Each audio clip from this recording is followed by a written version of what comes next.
Have you ever noticed someone who seems unable to hold your gaze for more than a second or two? Maybe it's a coworker who always looks at their shoes during conversations, or a friend who finds the ceiling fascinating whenever you're talking. Do you find yourself wondering if they're hiding something?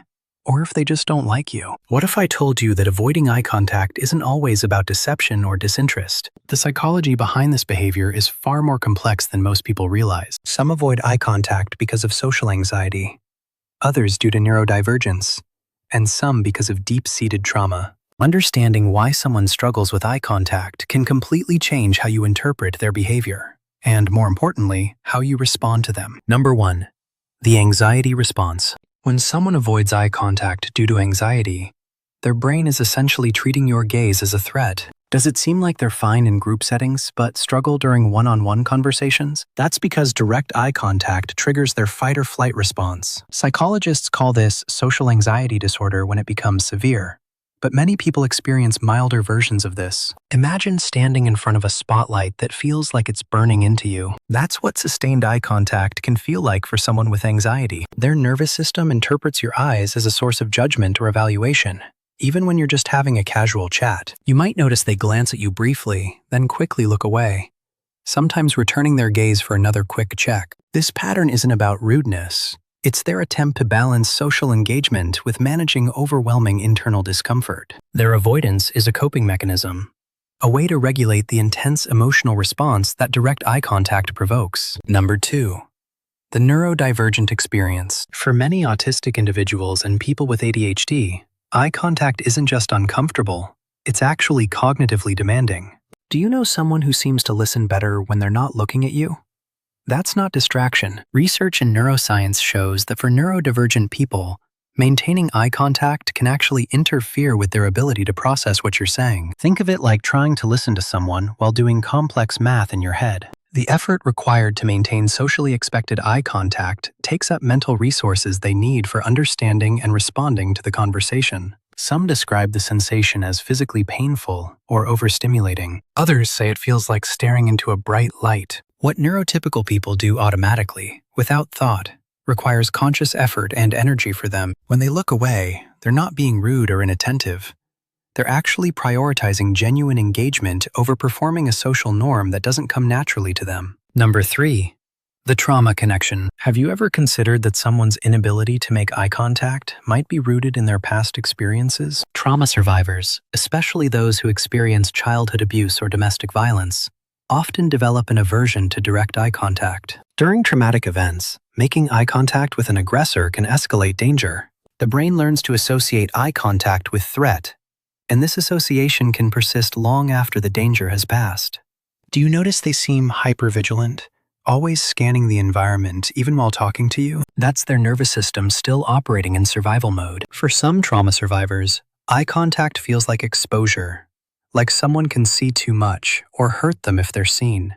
The gaze of another person can trigger flashbacks or intense emotional responses that seem disproportionate to the situation. This isn't a choice they're making consciously.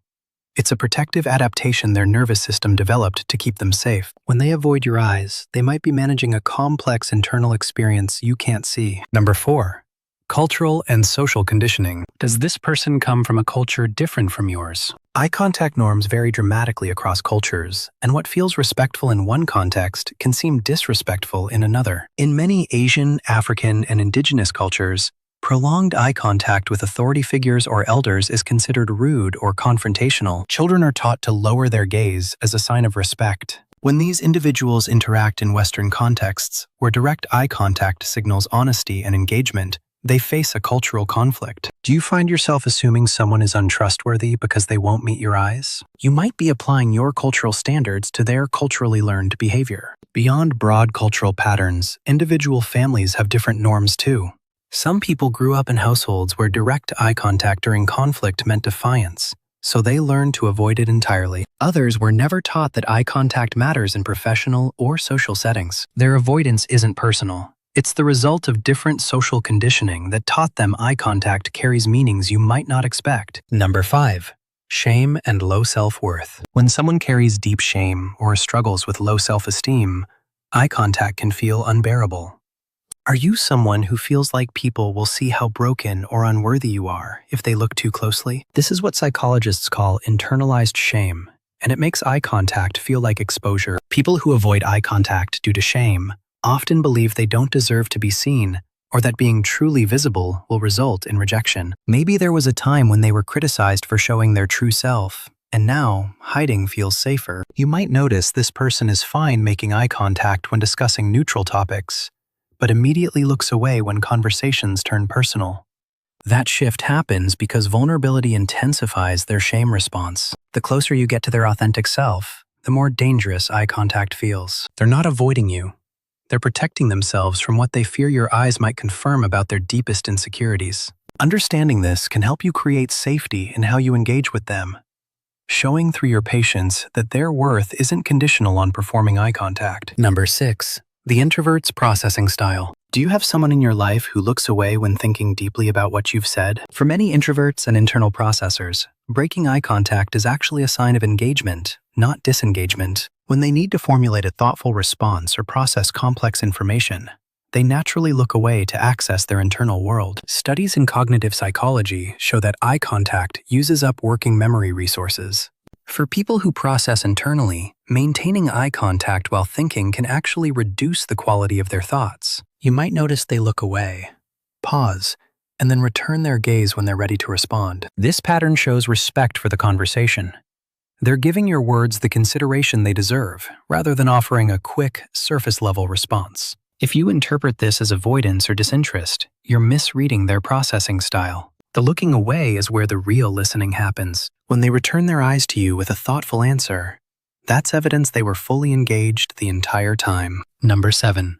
Social exhaustion and overwhelm. Have you spent time with someone who makes good eye contact at the beginning of an interaction, but gradually stops as time goes on? This pattern often signals social exhaustion or sensory overwhelm. For highly sensitive people or those with limited social energy, maintaining eye contact is one of many social demands that drain their resources. Think of social interaction like a battery that depletes over time. Eye contact requires energy, focus, and emotional regulation. As their battery runs low, non-essential social behaviors drop away first. You might see this happen faster in loud environments, crowded spaces, or during emotionally intense conversations. It's not that they suddenly stopped caring. Their system is conserving energy for core communication. If you notice this pattern, it's actually a sign they've been working hard to engage with you, and now they're hitting their limits. Recognizing this can help you adjust expectations and maybe even suggest a break or a quieter environment where connection feels more sustainable for them. Number 8. Moving beyond assumptions. Understanding the psychology behind avoiding eye contact changes everything about how we interpret this behavior. Someone's inability to meet your gaze might tell you nothing about their honesty, interest, or feelings toward you. It might reveal anxiety, neurodivergence, trauma, cultural background, shame, processing style, or simple overwhelm. When you stop assuming eye contact equals engagement or honesty, you open yourself to more authentic connection. You start noticing other ways people show they're listening.